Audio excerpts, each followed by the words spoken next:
Olá, meus irmãos, meus amigos, companheiros aqui do YouTube. A paz do Senhor Jesus a todos.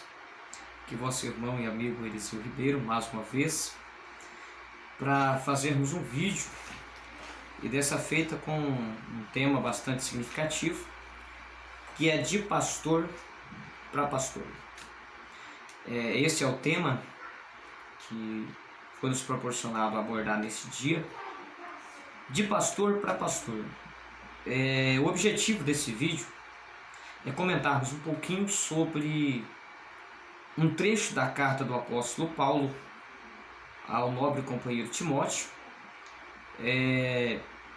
para que nós possamos refletir no que o apóstolo transmitiu nesse trecho da carta ao companheiro de ministério Timóteo. A razão de usarmos o título de pastor para pastor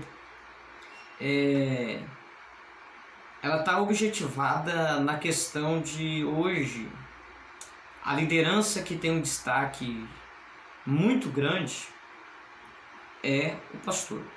Então hoje um indivíduo que está na frente de um trabalho, às vezes ele é um presbítero dentro da função eclesiástica, ele é um ancião, ele é um líder apenas de trabalho, mas ele é chamado e conhecido pela grande maioria como pastor. Então, quando a gente usa o título de pastor para pastor, não é querendo colocar o apóstolo Paulo e o companheiro Timóteo dentro de uma função eclesiástica do pastorado, mas apenas usando os títulos que tradicionalmente é mais utilizado para que haja um entendimento e para que também haja uma questão de chamar a atenção de quem está nos assistindo. Nós reconhecemos por verdade que tanto a Bíblia Sagrada como o manual de fé do cristianismo, nós reconhecemos por verdade que nem o apóstolo Paulo e nenhum dos demais apóstolos eram tidos como pastores. Em todo o Novo Testamento, que é composto por 27 livros, nós não encontramos nenhum homem, nenhum ministro que fosse consagrado, separado, que possuísse uma função eclesiástica de pastor. Embora o próprio apóstolo Paulo diga que Deus mesmo deu uns para apóstolos, profetas, evangelistas, pastores e doutores, embora ele mesmo diga isso, claro que eu não falei aqui dentro da ordem do texto, mas são esses as funções que ele apresenta. Nós reconhecemos que tanto na Bíblia quanto na história eclesiástica da igreja primitiva, nós não encontramos relatos de nenhum homem que tivesse uma função eclesiástica de pastor, mas reconhecemos que eles eram pastores, como um título recebido pelo trabalho que eles prestavam. Mas, notoriamente, nós observamos que eram separados ao ministério de bispo, de presbíteros, e Paulo chega a falar sobre os evangelistas e fala sobre o desejo por chegar e o trabalho que devia ser prestado para que alcançasse essas posições. Mas quando eu uso o termo de pastor para pastor nesse vídeo, é apenas um título que nós estamos outorgando ao apóstolo Paulo e também a Timóteo pelo trabalho que eles exerciam, de liderar, de trabalhar. O apóstolo Paulo como um grande mensageiro que saía de cidade em cidade, de locais em locais, regiões em regiões, abrindo trabalhos, evangelizando e ensinando, e Timóteo como um grande líder que estava na frente do rebanho do Senhor. E Paulo aqui, na nossa classificação, não querendo impor a ele um ministério pastoral, mas na nossa classificação pelo seu trabalho como um pastor e Timóteo como outro pastor, nós vamos ler agora, nesse momento, um pequeno trecho onde o apóstolo Paulo, como um líder, ele também aconselha Timóteo como um líder, porém, com uma observação. O próprio apóstolo Paulo diz que Timóteo é seu filho na fé, e não só na fé, como também no ministério. Então nós vemos aqui um aconselhamento, me permita usar o termo, com muito respeito, né, a você que é principalmente da CBB, né, Congregação Cristã no Brasil, que não concorda com o ministério pastoral. Eu não estou aqui para dizer que o ministério pastoral é de fato algo bíblico ou também que deixe de ser. Isso é um assunto para um próximo vídeo. Mas com muito respeito, me permita usar o termo pastor, tá bom? Só em termos de classificação. Nós temos uma carta pastoral de pastor para pastor, ok? Um pastor mestre, um pastor que está no topo, aconselhando um pastor iniciante, um pastor que é fruto do seu trabalho. Então nós temos um pastor presidente aconselhando um pastor que está no começo do seu ministério, que está agora com uma carreira pela frente. E é por isso que eu uso o termo de pastor para pastor.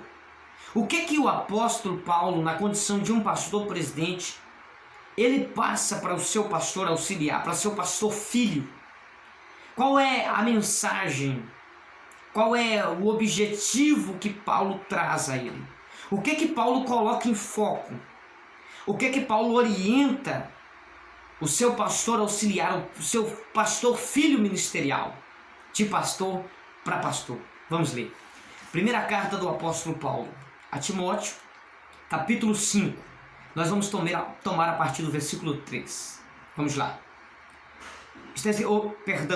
Primeira carta de Paulo a Timóteo, capítulo 6, versículo 3 a seguir. Eu falei capítulo 5, né? Me perdoe. Vamos lá. Versículo 3. Se alguém ensina alguma outra doutrina e se não conforma com as sãs palavras de nosso Senhor Jesus Cristo e com a doutrina que é segundo a piedade, segundo o amor, segundo a misericórdia, é soberbo e nada sabe. Ele está classificando o indivíduo que ensina, que não é segundo as palavras de Jesus, segundo a doutrina do amor, da misericórdia. Esse tal é soberbo e nada sabe, mas delira acerca de questões e contendas de palavras, das quais nascem invejas, porfias, blasfêmias e ruins suspeitas. Contendas de homens corruptos, de entendimentos e privados da verdade, cuidando que a piedade, que o amor, que a misericórdia seja causa de ganho. Esse ganho aqui é ganho literal, tá? Paulo está dizendo, Timóteo, esse tipo de pessoas que ensina um evangelho que não é segundo o evangelho de Cristo, um evangelho que não é segundo o evangelho do amor, da misericórdia, da compaixão, eles cuidam, eles pensam, eles imaginam e eles acham que o evangelho da piedade é para gerar ganho. Vamos lá.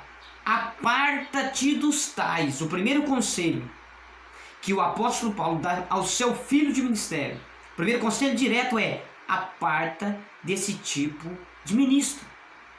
Esse tipo de ministro que quer usar o evangelho de Cristo com distorções para gerar ganho, não seja amigo, não seja parceiro, não assente junto, não coma junto. Existem trechos da carta de Paulo que ele diz isso: não coma com eles, não cumprimente eles com a mesma saudação, para que não tenha parte nas suas obras.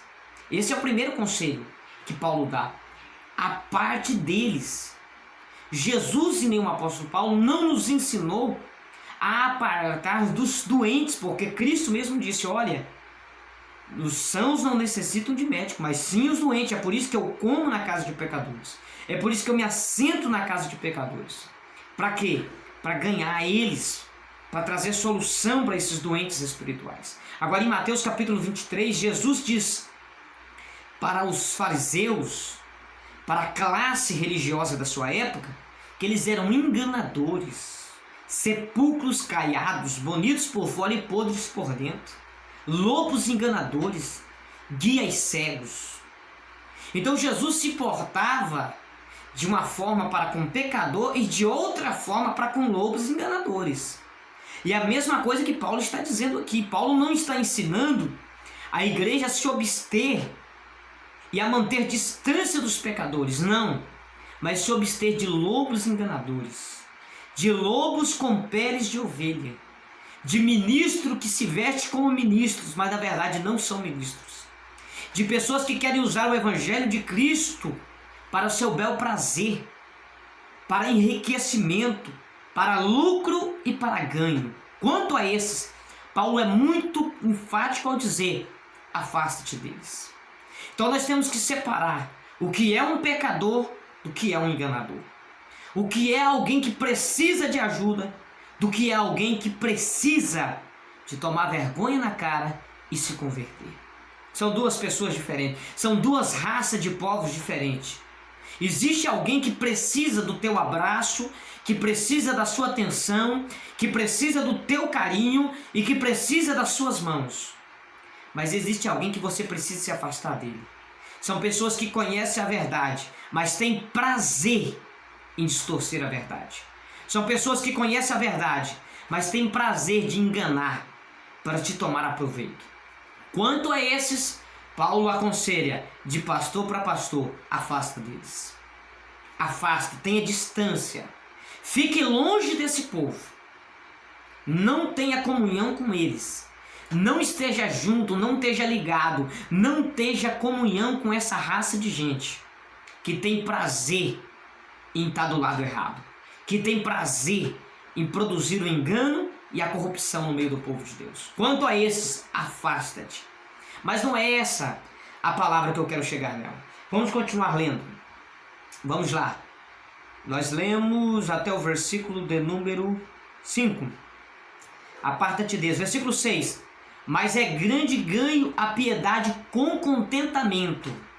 A piedade, o amor, a sinceridade, com contentamento, ela é de grande ganho. Não é que ela produz ganho financeiro, mas ela traz ganho para nós mesmos, para nossa alma, né? Eu estou aqui com a Bíblia King James, que ela tem uma versão um pouco mais precisa, e eu vou ler o versículo 6, diz: de fato, a piedade acompanhada de alegria espiritual é grande fonte de lucro. Não é lucro financeiro, mas é lucro espiritual. Quando ela é acompanhada de sinceridade, de verdade, de alegria espiritual, ela traz ganho, ela traz felicidade para a nossa alma. Mas vamos ler o versículo 7. Porque nada trouxemos para este mundo, e manifesto é que nada podemos levar dele. Ele está falando do quê? Finança, coisas materiais. Nós não trouxemos nada, e é certo que nada levaremos. Observe que o contexto aqui, Paulo está falando de questões financeiras, para que depois alguém diga: o contexto não tem nada a ver. Não, o contexto aqui é finança. Vamos ver o versículo 8. Tendo, porém, sustento e com que nos cobrirmos, na King James vai dizer, com que nos vestirmos, estejamos com isso contentes. Mas os que querem ser ricos, olha que está falando de finança e coisa financeira, não negue o contexto. Mas os que querem ser ricos caem em tentação e em laços, em muitas concupiscências loucas e nocivas, que submergem os homens na perdição e na ruína. Versículo 10. Porque o amor do dinheiro é a raiz de toda espécie de males, e nessa cobiça alguns se desviaram da fé e transpassaram a si mesmo com muitas dores. Então o contexto aqui é riqueza, dinheiro, prosperidade financeira e crescimento. E o conselho pastoral, de pastor para pastor, de Paulo para Timóteo, é no versículo 8. Tendo, porém, sustento e com que cobrirmos ou vestirmos, estejamos com isso satisfeitos. De pastor para pastor. Conselho de pastor para pastor, de líder para líder. Olha, Timóteo, se a gente tiver com que a gente comer e com que a gente vestir, estejamos satisfeitos. De pastor para pastor. Olha o que um pastor da igreja primitiva está dizendo para outro pastor. Pastor, aqui é o pastor fulano de tal, aqui é Paulo. Viu, nós estamos em dia difícil, não fique pensando em fortunas, em dinheiro, não. Não fique pensando em ganhos, não, porque muitos estão usando o evangelho para ganho. Mas nós que somos pastores verdadeiros, sinceros, se tivermos com o que comer, com o que vestir, estejamos satisfeitos. De pastor para pastor. Essa é uma mensagem de reflexão. E eu quero deixar para você que me ouve refletir. Será que em pleno século XXI, se hackearmos a conta eletrônica, a conta social das redes sociais de um pastor, em conversa com outro pastor, será que teremos esse tipo de visão? Tivermos o que comer e com o que vestir, estejamos satisfeitos? Será que em pleno século XXI, as conversas pastorais conseguem chegar a esse ponto de dizer: pastor, não pense em dinheiro não, não fique querendo finança não, se o senhor está tendo o que comer, com o que se vestir, trabalhe com alegria no reino de Deus. Será que é possível chegarmos a esse consenso? Você que me ouve, você que escuta essa palavra, será que há essa possibilidade hoje no século XXI de encontrar líderes que ainda conseguem escrever uma carta com essas palavras para o seu companheiro de ministério? Ou será que a carta é: olha, não seja bobo não, se não te dar um salário de tantos, se não te pagar funcionário para cuidar da sua casa, se não te dar um carro para andar, se não pagar a conta telefônica, se não pagar a conta da internet, não vai não. Não vai não. Diga que você não vai. Arrume desculpa, mas não aceita a proposta. Será qual tipo de conselho pastoral nós estamos tendo no século XXI? Viu? Se não te dá uma oferta, um cachê alto, se não depositar tantos na sua conta, não vai não. Se não garantir um salário de tantos para você, livre disso, livre daquilo, olha, não vai não que você vai perecer. Não vai não, não seja bobo não. Esse é o tipo de conselho pastoral que nós temos no século XXI. Esse é o tipo de conselho, não generalizando. Ainda existe homens, seja pastores, sejam presbíteros, evangelistas, sejam diáconos, sejam cooperadores, como eu sou diácono, que ainda tem sinceridade no coração, que ainda ama a obra de Deus e que ainda tem caráter. Ele pode aconselhar alguém e dizer: meu filho, se Deus está te dando o que comer, não abra mão da obra de Deus não. Se Deus está dando arroz, come arroz e bebe água, mas não abre mão da obra de Deus não. Não seja ladrão, não usurpa a noiva de Cristo não. Seja fiel com o teu ministério, seja fiel, persevera, porque é uma coroa de glória te espera. Ainda existe isso, mas são poucos. Não se engane, não se deixe levar pelo engano deste mundo. São poucos. De pastor para pastor, qual é o conselho que você tem dado? De líder para líder, de pregador para pregador, de ministro para ministro, qual é o conselho que você tem dado e qual o conselho que você tem ouvido?